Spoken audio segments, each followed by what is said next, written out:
Brr. Thanks for coming out in this and joining us this morning. I'm glad you're all here with us. I noticed a number of you are new this morning, first time to the garden, and just let me tell you, you never know what you're going to get, as you've already experienced here. Every Sunday's different at this morning. And how about those Butler Bulldogs? Can you believe that?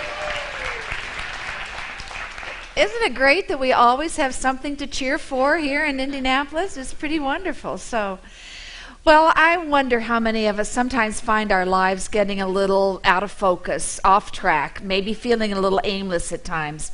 It seems like it's pretty easy these days to get sidetracked in one way or another. And the day I decided to try to put this morning's message together was a perfect example of what I'm talking about.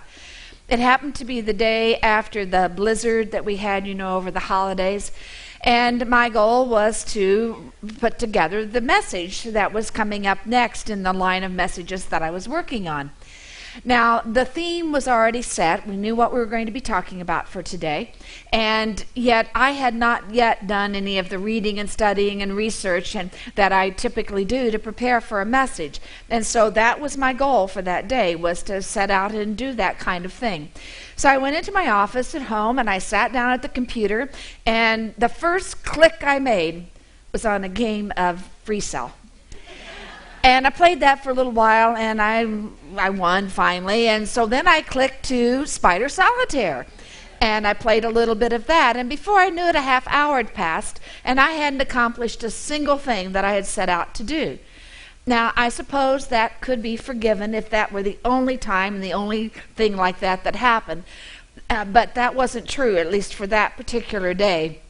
It turned out to be 2 o'clock in the afternoon before I finally settled in enough to be able to get going on what I had set my goal to do. Now, I find that sometimes it is really hard to stay focused. And it's difficult, I think, these days to be focused enough. And it was clear that I wasn't focused, and I wasn't certainly focused in the right direction. It's a little hard to write a message on being focused when you're not focused, let me tell you. Now, I don't know if that's ever happened to you or not, but I seem to have more and more issues with this kind of thing. I guess it's the older I get, it's a little harder to do. And so, as I've shared with some of you in the past, very often on Sunday mornings, I'm talking to me, I'm talking to Linda McCoy more than I'm talking to you. So this is one of those true confession kinds of things. Our world does seem to be filled with all kinds of distractions, doesn't it? It's really difficult to keep in mind what's important and what's not and what we need to be about. So how do we figure that out? How do we determine what's important and what's not so important? How do we gain focus and keep focus in our lives? Well, I wonder if what the Apostle Paul wrote in his letter to the Philippians might be helpful for getting us at least on track a little bit. Now, we'll talk about what this version says first, and then I'll give you what I think he's trying to say and do here. This is how it reads. Friends, don't get me wrong. By no means do I count myself an expert in all of this, but I've got my eye on the goal where God is beckoning us onward to Jesus. I'm off and running, and I'm not turning back. So let's keep focused on that goal, those of us who want everything God has for us. Now, as I say, I think there's some pointers here that can apply to our lives too, but let's think about what Paul is trying to tell us here in this particular story. The first thing he offers is a bit of a disclaimer, saying that he's not an expert on this. In other words, what he wants us to know is that he has this goal, but he hasn't accomplished it yet. He's not there yet. And yet he does seem to be pretty clear on what I would call his vision or his picture of who he wants to be, the kind of person he wants to be, and the kind of life he wants to live. And the way I understand this particular passage talking to us is that he is wanting his life to be more like the life that Jesus led. He wants his life to be modeled by and shaped by the kind of life that Jesus showed us how to live. And that's the picture, that's the goal he has in mind for himself and for his life. Now, he says he wants to keep focused on that goal.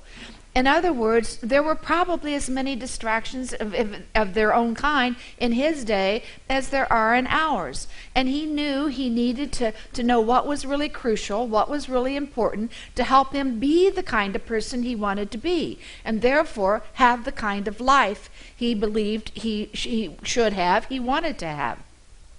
Now, how does that apply to us? I think one of the things it's trying to say to us is that we need to have some sort of an image, some sort of a picture, some sort of a vision of the kind of person we aspire to be, the kind of person we want to be, and the kind of life we want to live. And so maybe that's the first question we ask ourselves is what kind of person do I want to be? And how do I go about being that kind of person? How do I begin to discover what that kind of person is? You know, sometimes I think when we talk about feeling a little off-base and kind of like we're wandering and out of focus, I wonder if it has to do with either not having that picture clearly in our mind or having lost sight of that picture, in which case we need to take some time to kind of figure out who we are, what we want to be, what kind of person we want to be, and what kind of life we find most meaningful and valuable for us to live. I read an article that was written about the best-selling business author Jim Collins. And Jim Collins has a very clear picture, at least for himself, of the kind of life he wants to have and the mark that he wants to make on the world, the contribution that he wants to make. And he says it's this: he wants to produce a lasting and distinctive body of work. And he knows that he has to have a plan in order to accomplish that. So he has chosen to divide his workday into segments. For instance, he says that he wants to spend 50% of every workday doing the creative things, like the research and writing that he likes to do. 30% of his day he wants to spend in teaching activities, and the other 20% would be devoted to all the other things that he needs to do. Now, we may or may not agree with what he has set as his goal, as his picture, as his vision, but we certainly can't debate that for him it seems clear, and he has taken the steps that he feels he needs to take to make that happen. Well, it's not about Jim Collins, it's not about the Apostle Paul, it's about us. How do we go about having that picture of our lives? How do we figure out how that all works together? And what do we need to do to accomplish that picture? What are the most important things we need to move forward on? You know, it's important to have that picture in our mind and to let it drive our lives. And if we don't have that, we need to work on it. And if we do have it, we need to kind of constantly be monitoring where we are in terms of our progress that way. The problem I think we run into when we try to be focused is that we don't always keep the first things first. We aren't always clear on what truly is important and make sure we live according to those. In the process of doing this reading and studying and research and all that I do, I came upon a blog that was written by someone named Jonathan Meade. And in this particular writing, he was talking about the dilemma that he was experiencing, trying to figure out what was urgent and what was important, and to distinguish between the two of them. He began the blog with this statement: "One simple fact divides effective and ineffective people. Effective people spend the majority of their time working on important rather than urgent things." Now, this distinction between the important and urgent is an important distinction for us to begin to understand. It's said that President Eisenhower is the one that first began to bring it to public attention, and he made a statement that if we were to remember it might be very helpful. He said this: "What is important is seldom urgent, and what is urgent is seldom important." Now, that's a positive statement, I think, that could be helpful for us. But although he said that many, many years ago, it was Stephen Covey who actually made this whole concept popular. And he did that by taking the whole notions of what's urgent and what's important and putting them on a matrix. He divided them into 4 categories. He determined that one category was that which was urgent and important. A second category is that which was urgent but not important. A third category was that which was not urgent but important. And the fourth category was that which was not urgent and not important. Now, the key is to pay attention to the things that we call important. That's the priority. That's the number one priority. And sometimes if we don't do that, those important things actually become urgent and demand our attention at that point. The things that we really don't have to pay much attention to are the things that are not urgent and not important. Those are the things we can let go of. Now, in this blog that I mentioned by Jonathan Mead, he talked about the problem that most of us have is that we always give in to what presents itself to us as urgent, and we put that ahead of everything else. And he has been struggling with that, and then he thinks, at least for himself, he has found a way to try to do better in that regard. And he has tried to raise his own awareness of what's really truly important. And he has developed 5 ways for himself that he thinks helps him do that. And I found them valuable to read, and I thought, well, why not share them? Because maybe they can help us as well.